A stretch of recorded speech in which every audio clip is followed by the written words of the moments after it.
समुद्रों में दुनिया के कुछ अनोखे जानवर तो रहते ही हैं। इसके अलावा ये इंटरनेट का भी घर है। जी हाँ, तेज लहरों और जानलेवा वाटर प्रेशर के नीचे समुद्र तल में एक महाद्वीप से दूसरे महाद्वीप तक बड़े केबल्स फैले हुए हैं। इंटरनेट नेटवर्क्स का एक ग्रुप है जो एक साथ जुड़कर बहुत बड़ा नेटवर्क बनाते हैं, जिसे इंटरनेट कहा जाता है। इससे कनेक्ट होने वाले डिवाइस दूसरे डिवाइसेस को डेटा भेज सकते हैं। इसे यूं समझा जा सकता है कि कई लोग एक साथ बैठे हैं और नई नई चीजों के बारे में बात कर रहे हैं, जिन्हें सेव और यूज किया जा सकता है। इंटरनेट के बिना इस वीडियो को देखना मुमकिन नहीं होगा। यह सब 1969 में शुरू हुआ, जब ARPANET नाम की एक ऑर्गेनाइजेशन ने अमेरिका में 4 अलग अलग यूनिवर्सिटीज के 4 कंप्यूटर्स को जोड़कर इंटरनेट के जैसा पहला बेसिक फंक्शन जारी किया। स्क्रीन के पीछे बैठे लोग इंफॉर्मेशन को ट्रांसमिट कर सकते थे और दूसरी फाइल्स को इंटरनली दूसरी यूनिवर्सिटीज में एक्सेस कर सकते थे। 90 के दशक के दौरान इंटरनेट ने वर्ल्ड वाइड वेब के पैदा होने के साथ आकार लेना शुरू कर दिया था, जैसा कि आज हम इसे www के रूप में जानते हैं। हालांकि यह मजेदार है कि किसी सर्च इंजन में कुछ सर्च करते समय हमें यह लिखने की जरूरत भी नहीं होती है। इसने उन वेबसाइट्स के लिए रास्ता मजबूत किया जो पहले से कहीं ज्यादा जानकारी देती हैं। और फिर 2000 के दशक की शुरुआत में ब्रॉडबैंड का जन्म हुआ। वह लोग जिन्होंने ये समय नहीं देखा, उनके लिए ये वो आवाज है जो आमतौर पर लोग सुना करते थे। यह यकीनन कोई प्यारी आवाज नहीं है, लेकिन मिलेनियल्स के लिए ऑनलाइन जाने का यह सबसे तेज तरीका होता था। इस ग्राउंड ब्रेकिंग इन्वेंशन को बाद में अमेरिका की दूसरी खास यूनिवर्सिटीज में डेवलप किया गया और आखिरकार इसका नाम बदलकर इंटरनेट कर दिया गया। हाँ, तो इंटरनेट नाम की ऐसी कोई बड़ी इमारत नहीं है जो हमें हमारी जरूरत के नतीजे देने के लिए हजारों लोगों को एम्प्लॉय करती है। इसके बजाय इंटरनेट केवल नेटवर्किंग सिस्टम का एक डिस्ट्रीब्यूशन है जो एक जरूरी नेटवर्क बनाने के लिए कई मशीनों और सोर्सेस के कलेक्टिव एफर्ट्स पर डिपेंड करता है। कंप्यूटर और इंटरनेट के बीच का फर्क ये है कि कंप्यूटर को काम करने के लिए सभी हार्डवेयर की जरूरत होती है। इंटरनेट एक ऐसे नेटवर्क पर डिपेंड करता है जिसे काम करने के लिए हमेशा मौजूद नहीं होना पड़ता है। इसलिए अगर किसी देश में कुछ सर्वर्स क्रैश हो जाते हैं तो इसका मतलब ये नहीं है कि इसका पूरी दुनिया पर असर पड़ेगा। कुछ वेबसाइट्स पर जरूर इसका असर हो सकता है, लेकिन अगर आप दुनिया के दूसरे छोर पर रहते हैं तो आपको यह महसूस भी नहीं होगा। डेटा सेंटर इस वीडियो की तरह बहुत सारी जानकारी होस्ट करते हैं जो आप अभी देख रहे हैं, और इसे पृथ्वी को ऑर्बिट करने वाले सैटेलाइट्स तक शूट करते हैं। डेटा सेंटर कंटेंट डेटा को एक सर्वर नाम के हार्डवेयर के एक बड़े टुकड़े के अंदर SSD नाम की किसी चीज में स्टोर करते हैं। इसके बाद यह डेटा को उस डिवाइस तक ट्रांसमिट करता है जिसका इस्तेमाल आप इस वीडियो को देखने के लिए कर रहे हैं। लेकिन यह काफी अच्छा नहीं है और इससे काफी लेटेंसी यानी कि देरी होती है। तो internet physical fibre network cable से जुड़ा है जो हर जगह और किसी भी जगह हो सकते हैं। ऐसे लगभग 12 लाख किलोमीटर लंबे तार हैं जो महाद्वीपों को जोड़ते हैं। कई कंपनियों ने अपना पैसा अंडर वाटर केबल प्रोजेक्ट्स में लगाया है। आप इसे एक कॉम्प्लिकेटेड हाईवे नेटवर्क समझ सकते हैं जो शहरों और कस्बों को जोड़ता है। केबल ग्लास फाइबर्स के छोटे थ्रेड्स के बड़े ग्रुप होते हैं जो एक साथ स्ट्रैंड में फिट होते हैं। इन केबल्स को लगाने वाले लोग सही जगह पर केबल हाईवे की प्लानिंग और स्ट्रक्चरिंग करने में कम से कम 1 साल बिताते हैं। डेटा ट्रांसफर के मकसद से बिजली को होल्ड और हार्नेस करने के लिए तारों को तांबे के एनक्लोजर से लपेटा जाता है। फिर वे इसे प्लास्टिक, स्टील और टार से ढक देते हैं ताकि इसे इतना मजबूत बनाया जा सके कि यह समुद्र के हालातों से लड़ पाए। इन्हें इतना मजबूत बनाया जाता है कि ये रॉक स्लाइड्स यानी कि इनके ऊपर पत्थरों के टुकड़ों के गिरने, हैवी करंट, भूकंप और किसी भी दूसरी परेशानी का सामना कर सकते हैं। यह इतने मजबूत होते हैं कि 25 साल तक चल सकते हैं। केबल बनने के बाद इन्हें समुद्र में भेजा जाता है।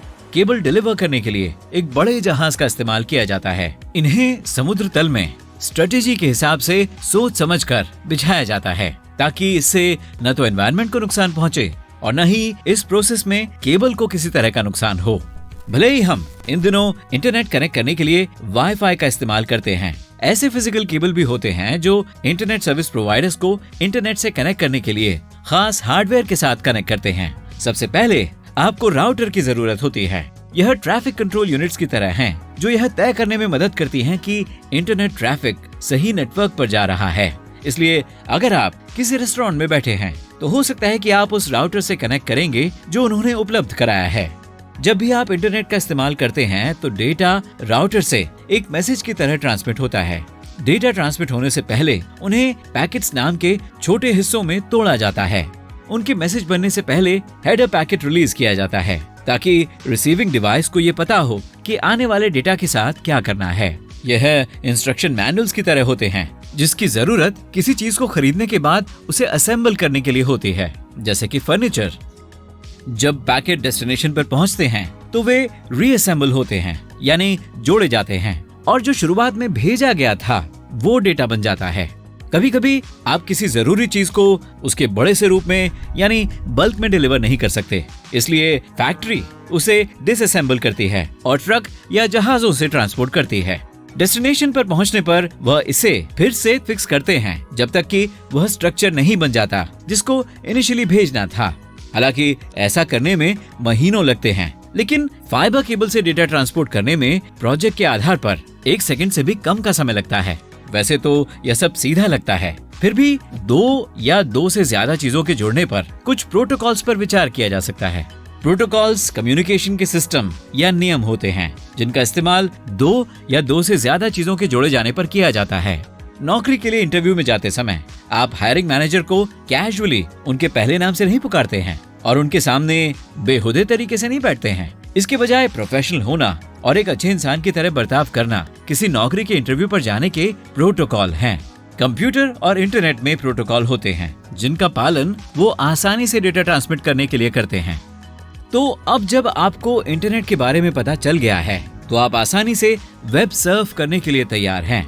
हर डिवाइस को इंटरनेट से कनेक्ट करने के लिए एक खास आईपी एड्रेस अपॉइंट किया जाता है।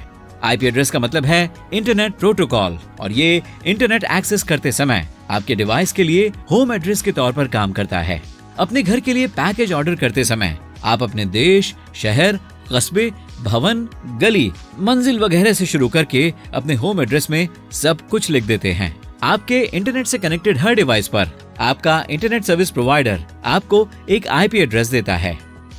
आईपी एड्रेस कोई सीक्रेट नहीं होता है, आप इसे अपने डिवाइस की सेटिंग में आसानी से ढूंढ सकते हैं। यहाँ तक कि डेटा सेंटर में स्टोर्ड वेबसाइट्स के भी आईपी एड्रेस होते हैं। आसानी से याद रखने के लिए उन्हें नंबर के सीक्वेंस के बजाय youtube.com जैसे नाम दिए गए हैं। आप अपने लैपटॉप के सामने बैठे हैं और एक वेबसाइट टाइप कर रहे हैं जिसे आप एक्सेस करना चाहते हैं। आप एक DNS या डोमेन नेम सर्वर की रिक्वेस्ट कर रहे हैं जो वेबसाइट के नाम को फिल्टर करता है और आपको वेबसाइट का आईपी एड्रेस देता है। आपका ब्राउजर उस आईपी एड्रेस को डेटा सेंटर के अंदर सर्वर को फॉरवर्ड करता है। जब इसे सर्वर से ओके मिल जाता है तो यह ऑप्टिकल फाइबर केबल से डेटा ट्रांसमिट करता है। डेटा ट्रैवल का सफर चैलेंजिंग होता है और यह पहाड़ों और महासागरों जैसे ऊबड़ खाबड़ इलाकों से होकर गुजरता है। आखिर में आपके शहर में आपस में जुड़े हुए केबल और आपके राउटर से डेटा आता है। अगर आप सेल्यूलर डेटा का इस्तेमाल कर रहे हैं तो उस डेटा को सेल्यूलर टावर में ट्रांसफर कर दिया जाता है जो इंटरनेट पर डेटा भेजने के लिए इलेक्ट्रोमैग्नेटिक वेव्स को एमिट करता है। आपको लगेगा कि यह काफी टाइम लगाने वाली बात है, लेकिन ये प्रोसेस सिर्फ कुछ मिलीसेकंड्स तक चलता है। केबल्स और कॉम्प्लिकेटेड नामों के एक बड़े नेटवर्क के अलावा इंटरनेट स्ट्रक्चर्ड और ऑर्गेनाइज भी है। आप इसे रूल्स और गाइडलाइंस वाली काम करने की एक मिनी डिजिटल दुनिया भी कह सकते हैं। हाईवे के तौर पर बहुत सारे केबलों के साथ डेटा केवल एक डिवाइस से दूसरे डिवाइस तक सफर करता है और एंट्री के लिए आईपी एड्रेस पर दरवाजे की तरह दस्तक देता है। जैसा कि हमने पहले मेंशन किया है, DNS एक फोन बुक की तरह होता है। यह देखता है कि आपने कौन सा नाम टाइप किया है और क्या वह इससे जुड़े आईपी एड्रेस से मेल खाता है। कंप्यूटर हमारी तरह अक्षरों और शब्दों को नहीं पढ़ सकता है, इसके बजाय यह इन्हें नंबर्स के सीक्वेंस के तौर पर जानता है। इंटरनेट अपने बनने के बाद से एक लंबा सफर तय कर चुका है। अंदाजन 2030 तक 7.5 अरब यूजर्स के साथ 5 खरब डिवाइसेस इंटरनेट से जुड़ जाएंगे। डिजिटल दुनिया फ्यूचर में असली दुनिया के साथ जुड़ जाएगी। उस समय किसी तरह का कीबोर्ड, माउस या स्क्रीन नहीं होंगे। वर्चुअल दुनिया इतनी असली होगी कि उन दोनों के बीच अंतर बताना मुश्किल होगा। लोग ऑगमेंटेड रियलिटी के चश्मे पहनेंगे जो उनकी जरूरत की सभी जानकारी को डिस्प्ले करेंगे। इन्हें पहनते समय आप जैसे जैसे आगे बढ़ेंगे आपको हवा में जानकारी दिखाई देगी। काम पर जाते समय आपको अपना फोन देखने के लिए अपनी गर्दन नहीं झुकानी पड़ेगी।